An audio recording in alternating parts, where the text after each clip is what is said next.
Non, écoutez, il y a une situation extrêmement inquiétante d'une dérive autoritaire du pouvoir. Oui, il y a eu un usage totalement disproportionné de la force que nous cessons de dénoncer. Il y a plus de 2000 blessés, avec des hommes et des femmes qui ont perdu l'usage définitif de leurs yeux, qui ont perdu leurs mains, qui ont eu les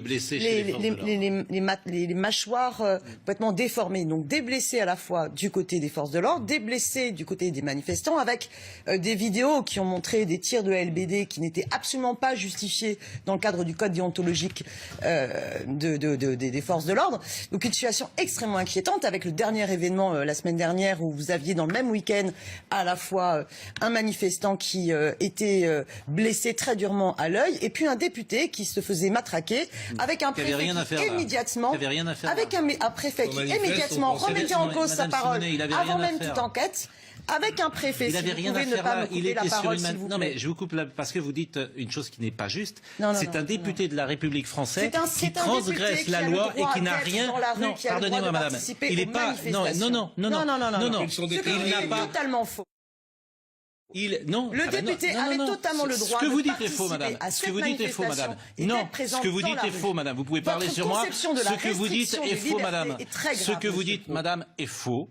Non, écoutez, le député, en désaccord, madame, ce que vous dites, madame, décréter ce qu'une militante politique dit vrai ou faux. Non, vous mentez, madame, et vous dites n'importe quoi. Votre comportement mais c'est possible, n'est pas madame. Du journalisme, monsieur. Madame, vous dites n'importe quoi. Je l'ai pas vu depuis longtemps dans votre émission. Le journaliste, les journalistes, c'est de préciser les faits. Non, ce que vous dites, le député était présent dans une manifestation qui était non déclarée. Il était en situation illégale. C'est tout ce que j'ai à dire. Le député avait le droit de participer à cette manifestation. Monsieur Elle était non déclarée, madame. Monsieur Pro. Elle était non déclarée ou pas? Une manifestation, qu'elle soit déclarée ou non déclarée, vous avez des poursuites pour ceux qui appellent à l'organisation de la manifestation. Un député de la République a le droit de se trouver dans toute manifestation, ne serait-ce qu'en tant qu'observateur de ce qu'il se passe, monsieur Pro. Donc, en aucun cas... Donc je rectifie et je précise les faits. Oui, mais vous allez me laisser. On a entendu, je crois, votre message. Donc en aucun cas. C'est pas un message, madame, c'est des faits. Mais si, vous êtes un journaliste militant. Je connais l'intimidation de la France insoumise dont vous faites manifestement preuve sur ce plateau. Je vous dis, madame, je suis là pour rectifier les faits. Vous dites une chose qui est fausse, c'est tout. Que je désapprouve que, en tant que journaliste, vous vous permettiez, de dire des faits, à des intervenants politiques, si ce qu'ils disent est vrai ou faux, voilà. Ce que vous dites n'est pas juste. Il faut que les gens vous le disent sur des plateaux, c'est tout, madame, c'est tout. Et les gens le disent sur les plateaux. Vous êtes insupportable. Si vous m'invitez ici, c'est pour exposer mon point de vue ou me couper la parole toutes les phrases et m'empêcher de développer un raisonnement. Vous pouvez exposer votre point de vue. Quand vous dites quelque chose qui est faux, je rectifie. Bien, alors je reprends sur le sujet, s'il est possible de faire une phrase entière sans être interrompu. Voilà, il y a une dérive du pouvoir extrêmement problématique.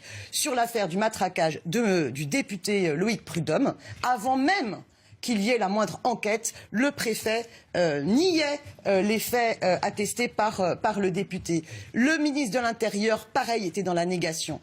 La seule réponse politique qui a été donnée aux mobilisations des Gilets jaunes, ça a été cette loi anti-casseurs qui restreint fortement la liberté, le droit de manifester, inscrit dans notre Constitution. Et oui, il est inquiétant que l'ONU nous saisisse, parce que nous, France, République française, pays des droits de l'homme et de la liberté, eh bien oui, l'usage de la force est disproportionné.